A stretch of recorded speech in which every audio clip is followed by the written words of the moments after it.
നിങ്ങളുടെ പേഴ്സൻ്റെ early morning thoughts ഇന്ന് എന്തായിരുന്നു നമുക്ക് നോക്കാം. ഇന്നത്തെ ഏർലി മോർണിംഗ് തോട്ട്സ് ആണ് കേട്ടോ. വോയിസ് ക്ഷമിക്കുക, എപ്പോഴും ശരിയായിട്ടില്ല കേട്ടോ.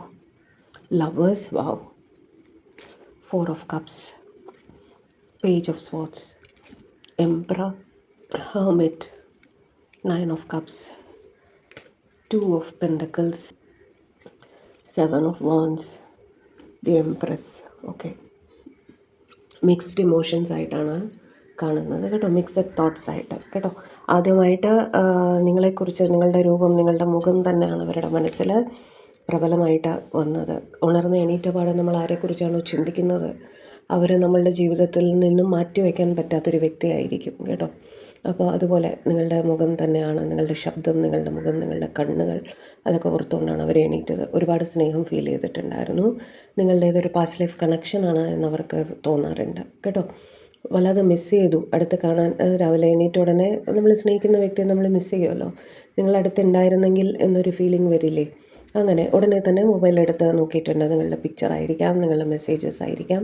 നിങ്ങളെന്ന് കാണാൻ തോന്നിയിട്ട് രാവിലെ തന്നെ നിങ്ങളുടെ ഫോട്ടോയോ എൻ്റെ കൈവശമുള്ള നിങ്ങളുടെ മെസ്സേജസോ നിങ്ങളുടെ വോയിസ് നോട്ടോ എന്തോ ഓൺലൈൻ റിലേറ്റഡ് ആയിട്ട് അവരുടെ കയ്യിലുള്ളത് എന്തോ അവരെടുത്ത് നോക്കിയിട്ടുണ്ടായിരുന്നു. നിങ്ങൾ അപ്ഡേറ്റ് എന്തെങ്കിലും ഇട്ടിരുന്നെങ്കിൽ അതും ശ്രദ്ധിച്ചിട്ടുണ്ടായിരുന്നു കേട്ടോ. പക്ഷെ അവർക്ക് റെസ്പോൺസിബിലിറ്റീസ് ഉള്ള വ്യക്തിയാണ്. അവർക്ക് മാത്രമല്ല, നിങ്ങളുടെ ഇടയിൽ caste, culture, religion, social status അങ്ങനെ ഒരുപാട് ഡിഫറൻസസ് ഉള്ളതായിട്ടും കാണുന്നുണ്ട്. ഏജ് ഡിഫറൻസും ഉണ്ടായിരിക്കാം കേട്ടോ. അതിനെപ്പറ്റിയൊക്കെ അവരൊരു നിമിഷം ആലോചിച്ചു. ഇപ്പോൾ പൊതുവേ അവർക്ക് ഒറ്റയ്ക്കിരിക്കാനാണ് ഇഷ്ടം.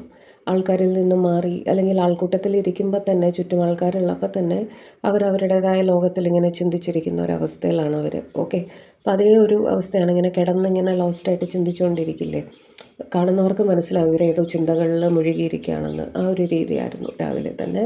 നിങ്ങൾ അവരുടെ വിഷ് ഫുൾഫിൽമെൻ്റ് ആണ് എന്നവർ കരുതുന്നുണ്ടായിരുന്നു. എന്ത് ഭാഗ്യം ചെയ്തിട്ടാണ് നിങ്ങളെപ്പോലെ ഒരാൾ അവരുടെ ജീവിതത്തിൽ വന്നത് എന്നാണ് അവർ ചിന്തിച്ചത് കേട്ടോ. അതേസമയം റെസ്പോൺസിബിലിറ്റീസിനെ കുറിച്ച് ഓർത്ത് ജഗിൾ ചെയ്യുകയും ചെയ്തു. എനിക്ക് പ്രബലമായിട്ട് തോന്നുന്നു നിങ്ങളോ നിങ്ങളുടെ പേഴ്സണോ മാരീഡ് ആയിരിക്കാൻ സാധ്യതയുണ്ട്. ഉടനെ ആ ചിന്തയും മനസ്സിൽ വന്നു, റെസ്പോൺസിബിലിറ്റി ഉണ്ടല്ലോ എന്നുള്ള രീതിയിൽ. അപ്പോൾ എണീറ്റ പാടെ അവർ പ്രാർത്ഥിച്ചിരുന്നു. പ്രാർത്ഥനയിൽ നിങ്ങളെക്കുറിച്ചും അവർ ചിന്തിച്ചിരുന്നു കേട്ടോ. ചിത്രമല്ല, അവർ ചിന്തിക്കാൻ ശ്രമിക്കുമായിരുന്നു അവർക്ക് എന്താണ് നിങ്ങളുടെ റിലേഷൻഷിപ്പിൽ നിന്നും വേണ്ടത്, അവരുടെ ഉള്ളിൽ അവർ ആക്ച്വലി എന്താണ് ഫീൽ ചെയ്യുന്നത് എന്നുള്ള ആ ഒരു ചിന്തയും അവർക്ക് വന്നിരുന്നു കേട്ടോ. അവരെ തന്നെ അവർ അറിയാൻ ശ്രമിക്കുന്നുണ്ടായിരുന്നു എന്നുള്ള രീതി.